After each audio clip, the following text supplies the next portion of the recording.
100 Hz, una tasa de refresco competitiva por tan solo 89 euros. Pero ¿por qué 100? ¿Por qué no 90 o 110? ¿Serán estos paneles defectuosos? Y lo más importante, ¿son 100 Hz suficientes? Y sin duda alguna, si por algo se caracteriza el gaming a día de hoy, es la creciente necesidad de monitores de alta frecuencia para poder ser rápido y competitivo en distintos videojuegos. Entonces, ¿qué tiene de bueno un punto medio entre los 60 y los 144? ¿Y qué tiene de malo? Este monitor es un KTC, una marca de la que nunca había escuchado hablar, pero se pusieron en contacto conmigo y a este precio y siendo una unidad peculiar de 100 Hz, quería investigar un poco más. Como siempre, para dejarlo claro, no me han pagado y no estoy obligado a hacer un vídeo del producto.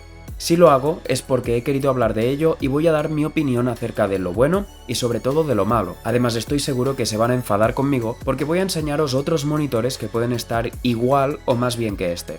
Para empezar, creo que estéticamente no parece el típico monitor barato, tiene ese look sin bordes y con un logo bastante discreto y que estéticamente da el pego. Además el pie con el que viene, que encaja fácilmente, es muy poco invasivo con el espacio que ocupa en la mesa. Eso sí, no es ajustable en altura o hacia los lados, tan solo unos grados en la inclinación. No esperéis oro a precio de madera.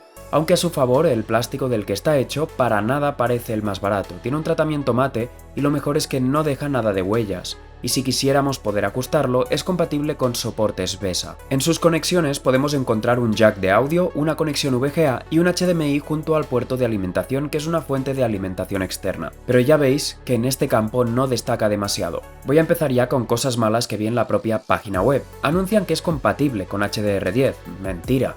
Eso sería si tuviera un brillo de por lo menos 1000 nits. Y en este caso es de 300. Es una mentira común en el mercado de monitores que muchas marcas ya hacen, pero creo que deberían de dejarlo estar.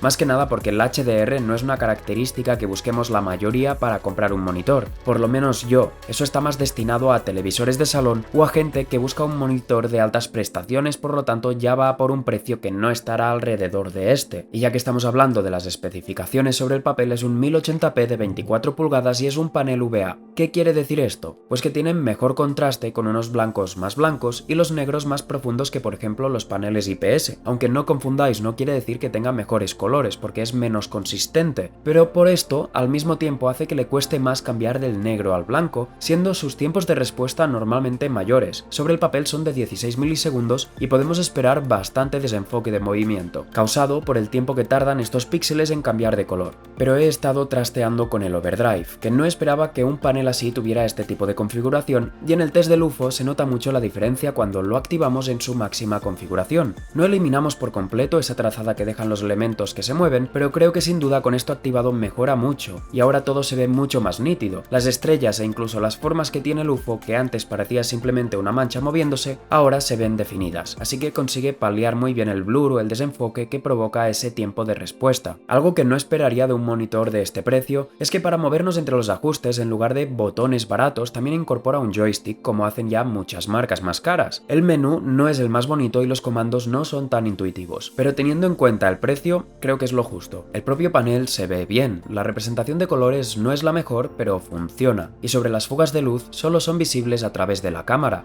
que de hecho tienen menos fugas de luz que cualquiera de mis paneles LG, que cada uno por individual cuesta 4 veces más que este. Esto es una ventaja de los paneles VA. Y tengo mis sospechas de que este tipo de paneles sean realmente modelos de 144 Hz que por problemas en el proceso de fabricación no hayan superado las pruebas de calidad y por ello han sido readaptados para 100 Hz, como si se tratara de las obleas de los procesadores. Creo que es difícil de investigar y ver si hay una respuesta a esto. En todo caso he querido hacerle un overclock y he conseguido llevarlo hasta los 106 Hz, que para lo que son los monitores me parece mucho haber podido subir un 6%. De lo que me he dado cuenta es que 100 Hz es un muy buen equilibrio y sobre todo porque estamos doblando la cantidad de frames que podemos ver en pantalla y con ello reduciendo a la mitad los tiempos de respuesta por un precio por el que normalmente teníamos paneles 1080p a 60 Hz. Tiene toda la pinta que este va a ser un nuevo estándar en cuanto a características técnicas y por lo que he podido ver ya hay otras marcas que ofrecen a este mismo precio monitores similares, pero sin duda alguna ahora en lugar de recomendar esos 1080p de 60 Hz para gama de entrada,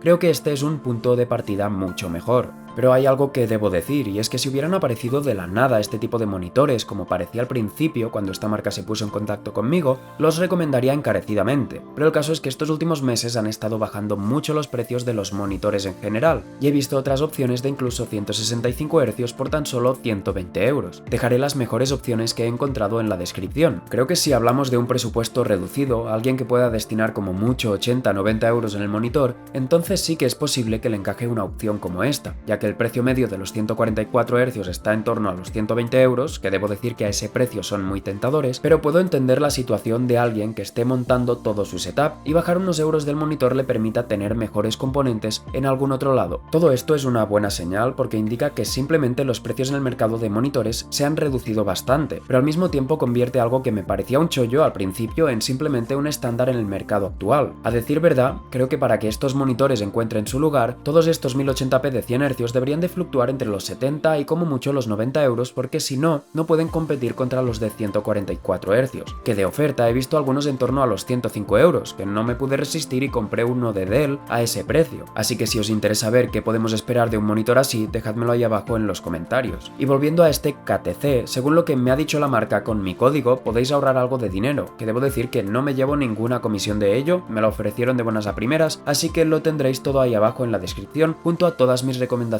sobre monitores económicos. Al final creo que en este monitor han sabido priorizar dónde invertir el dinero, en la estética, los materiales y un panel decente con esa capacidad de 100 Hz. Como siempre, todo se trata de estar atento y de tener en cuenta el presupuesto de cada uno, pero en conclusión, creo que estos monitores no han llegado para comerse el mercado, por ejemplo, de los 144 Hz o de ser una opción barata, sino que los veo más como un reemplazo para los 1080p de 60 Hz y que esos pasen a casi estar descatalogados. ¿Qué haríais vosotros? ¿Ir por los 100 Hz en torno a los 80 euros o ahorrar un poco más y optar por un 144 Hz a 120 euros? O incluso esperar alguna oferta como he hecho yo con el Dell. Dejadme vuestra opinión ahí abajo en los comentarios, espero que os haya gustado el vídeo y nos vemos en el próximo. Un saludo.